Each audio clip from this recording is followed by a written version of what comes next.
everybody, it's Jacki Jing, and I'm super excited because I'm with one of my closest, dearest friends. This is the crazy hair chemist, Jason Kaplowitz, and we've known each other for decades. And saying that out loud just kind of like hurt me a little, but you were like, no, embrace it. But we've known each other for a really long time. And I actually reached out to you recently because obviously you help people with their hair, right? But it's much deeper than that. You're helping people physically, emotionally, mentally, and I'm just really excited to start this process with you. But I'm going to stop talking and let you talk more about it, just to tell everybody at home who's watching like what your deal is, kind of. Thank you, Jackie. Yes, we're working on our second decade, so we're in that's just for the Oh. timeline. Yes, and I initially work with people on hair regrowth and restoration, but the only way to do that and to accomplish that is to balance the minerals in the body. So that's how we start, and obviously these correlate so much with your emotional, physical, and spiritual health. So while we're regrowing hair and restoring it and making it look prettier, we're changing chemistry from the inside. So I mean, we've started maybe 2 weeks ago, and we've already delved pretty deep into much further Oh issues yeah. and ideas than hair. But hair is a baseline. It's a marker that helps us, gives us clues about what's going on.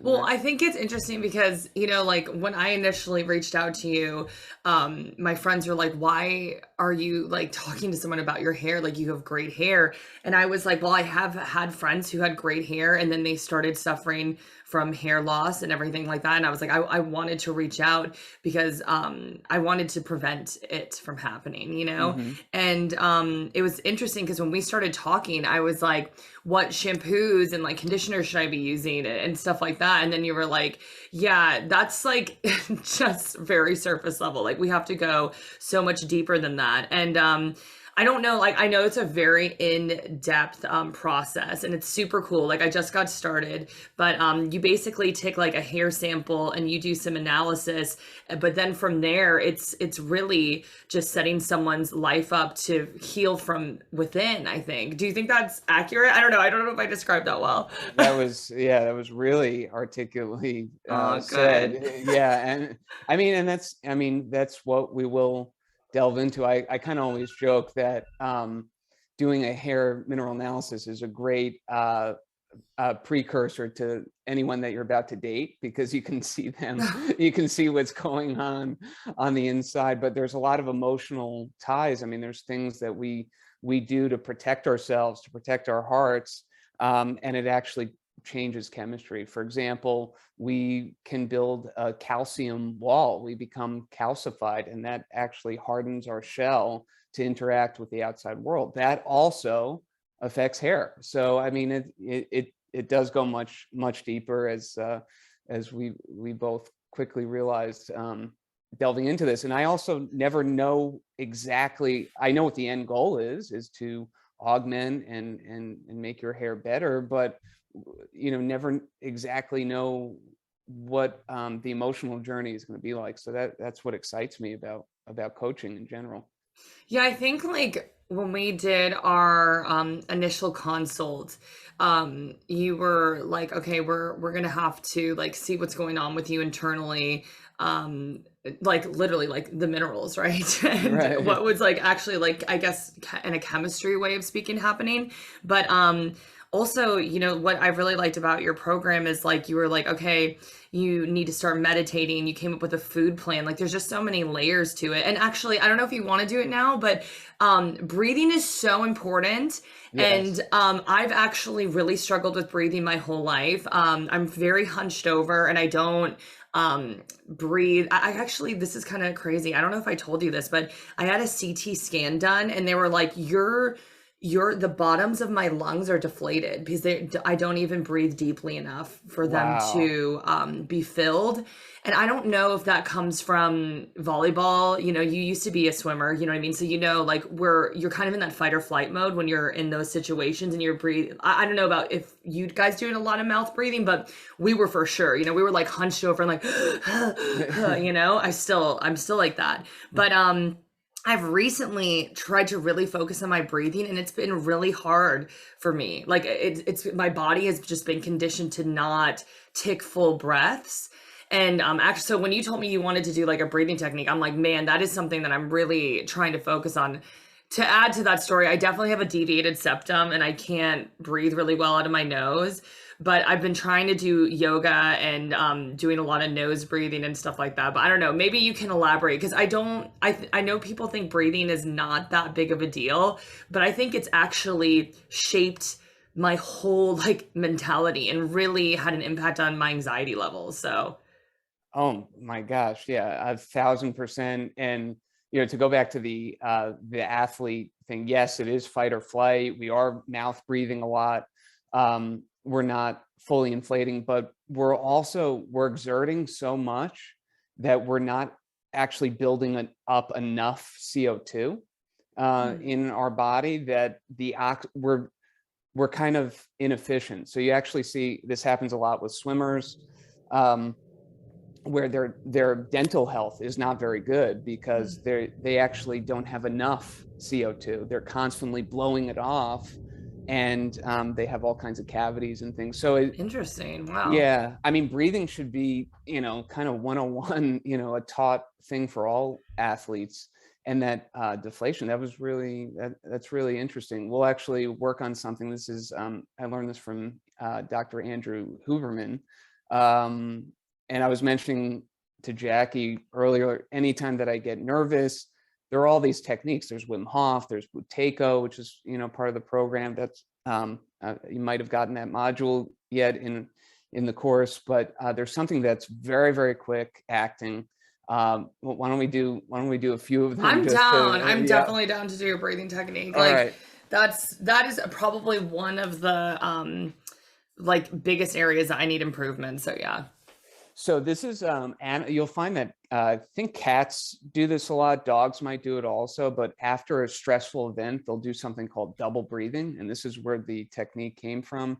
Mm, This is a much faster, like all these other techniques are 10, 15 minutes to get into that heightened state, but we okay. can, within about 20 to 30 seconds, get pretty close to where those techniques will give us. And what we'll do, you'll do your best with your nose, I but know it's the worst. well, you'll try. Yeah. If I'll do one, and then we can do about three together. You breathe in through your nose, you fill up your lungs, and then you force another breath to expand the rib cage, and then breathe out very slowly, half the length of or double the length of time out through your nose, and you deflate. That was through my mouth, but through your nose. Yeah. So let's do three together. Okay. So in,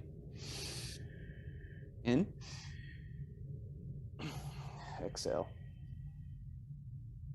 That already felt better. Yeah, well, Oh, two God. more, and Yeah, I'm down. Let's do it. in, out,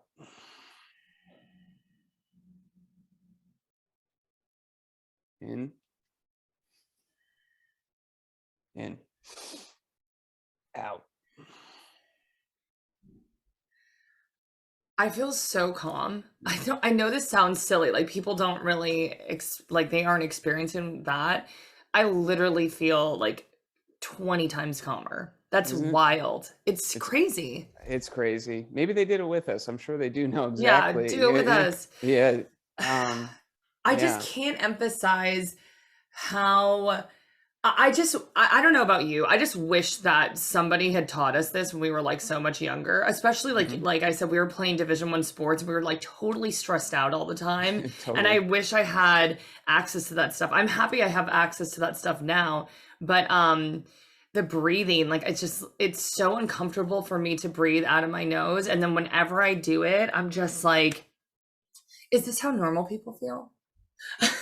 Yes. And for you, because you have an injury, Yeah. it's going to require a little bit more effort, but you Mhm. can reshape and re-emphasize, enforce those pathways. You can also blow out the bottom,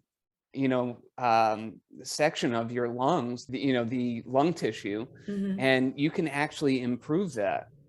Yeah, I mean, the other thing, since we're talking about this, I I read a ton of self-help books, and it's always talking about how you can rewire your brain, like you can recondition your body. I mean, I think you and I both know, like, just working out alone and being like super physical, like you really can change yourself physically and mentally. But I think people feel really discouraged and they don't think that they can. But like I have noticed like the breathing, especially after that CT scan, I was like, this is not okay, you know? But the thing is that I didn't know how to breathe. So only recently, like literally, I decided to take yoga to help with anxiety and everything. And my instructor was the one who said to do the nose breathing in and out. And then I was like, they always say to do like, and then go out your mouth, you know what I mean? But then the nose breathing had like such a bigger impact on me. And even just what we just did right then, you know? Hmm. Yeah, I mean, there's benefits to all of this where you're mindfully breathing, but nose breathing, I mean, the Native Americans, used to employ those techniques for thousands of years. They would nose breathe. And there's a story of this Native American going up against one of these, white colonizers, and who was way bigger and stronger and more powerful. And the Native American wasn't nervous at all. And they said, "Aren't you nervous? This guy's gonna kick your ass." He said, "This guy's mouth breathing. I'm gonna take him out in 2 seconds," and he Oh, did. wow. And he just Wow. knew, just from the breath, that Yeah. he was gonna take him. Well, I think it's kind of interesting because again, this is like just what I've like slowly started to accumulate on I'm no breathing expert by any means. But when you're nose breathing, I don't know, again, I could be completely full of shit here, excuse my French, but it's like I feel like I'm more connected to my brain. I don't know. Like it's like Ab- I feel like I have more control when you are mouth breathing.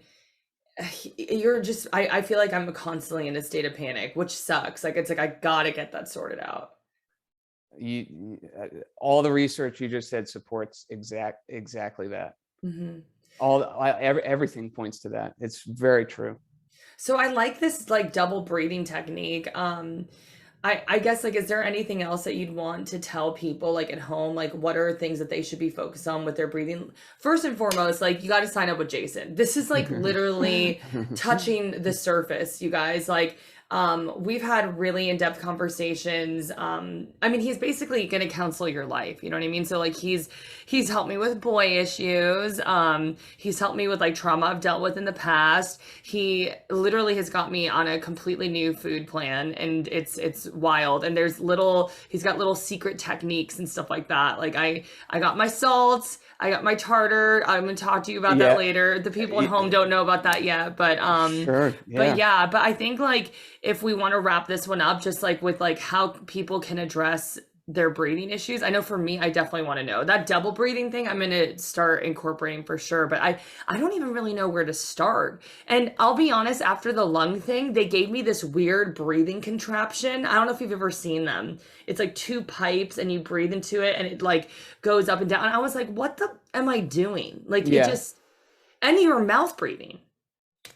Oh, yeah, interesting. So I was like, now I just have it and sits in my closet. But anyway, yeah. If there's any tips that you want to give people to like walk away with, I guess. Well, I mean, what Jackie did, and what I encourage all my clients to do is to make the commitment to start looking at all of these aspects. We're looking at food, we're looking at nutrition, we're looking at training. I mean, Jackie has a ton of experience, D1, experience, but we were overtrained a lot, and what that does to the body, and nutrition and breathing. And so making the commitment to set aside a practice. And this is, I mean, the double breathing is my kind of emergency go-to technique. I used it today. I felt myself kind of getting anxiety bubbling up and just, whoa, take a second. So not only do you have all these tools, but dedicating some time to retraining your brain. And, Jackie, your story about that bottom third of your lungs, like that's really conditioning. We were taught that's happened, that was conditioning. That wasn't that was not an innate physiological response. We were, by mimicking our parents, our friends, our whatever, this is the culture. So now we have to retrain ourselves and get more connected to our bodies, which is the way home. Hmm. Yeah, I mean, I'll be honest, I doctors have talked to me about getting, breaking my nose and like fixing my septum and everything like that. I'm just like, gosh, that sounds just so intense and horrific. I think, like you said, I'm definitely going to try to just see if I can do it on my own. And just see if I can like figure out a way to. I just think I've been conditioned for so long to just mouth breathe. It really started when I was a kid because I think again my deviated septum and kids used to call me mouth breather and were really mean to me about Oh, breathing loud. So I yeah.